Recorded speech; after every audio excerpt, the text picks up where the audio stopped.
శ్రీ గురుభ్యో నమః. గురు పూజా మహిమ. ఇంట్లో భగవదారాధనకు ముందు సాధకుడు గురుదేవుని పూజించాలి. ఆయనను భక్తి శ్రద్ధలతో అర్చించాలి. దీనిని గురించి శాస్త్రవచనాలు ఈ విధంగా ఉన్నాయి.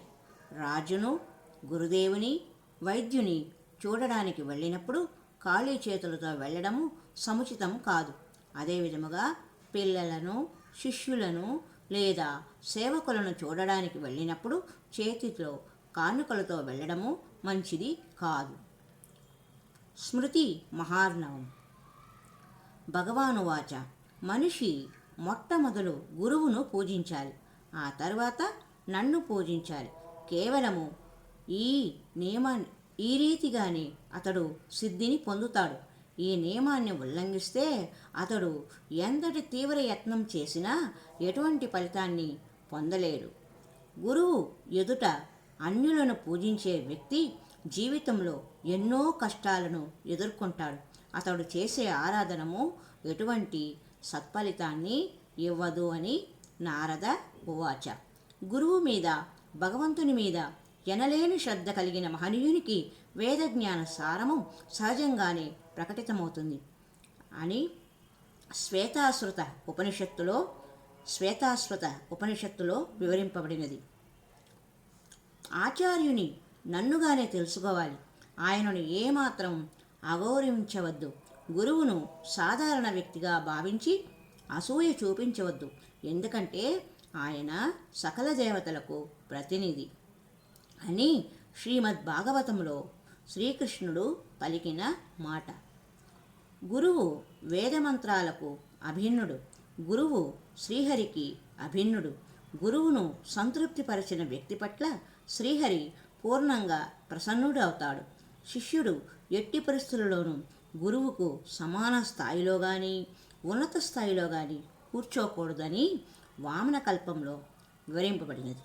గురువును పరమ ఆదరముతో ఆరాధించినప్పుడు శిష్యుని జన్మ ధన్యమవుతుంది. ఆ దినము ప్రశంసనీయమవుతుంది. ఆ క్షణము పావనమవుతుంది.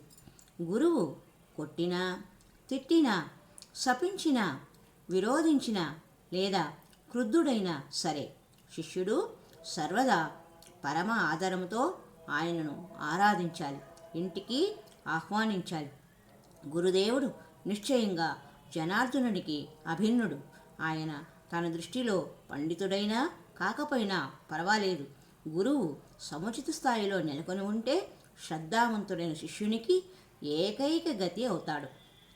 ప్రామాణిక గురు పరంపరలో ఉన్నట్టి గురువును త్యజించేవాడు నిక్కముగా కృతజ్ఞుడే. అటువంటి వ్యక్తి చనిపోతే గ్రద్దలైన అతని మాంసాన్ని తినవు. గురువుచే త్యజింపబడిన వ్యక్తి భగవంతునిచే కూడా త్యజించబడతాడు.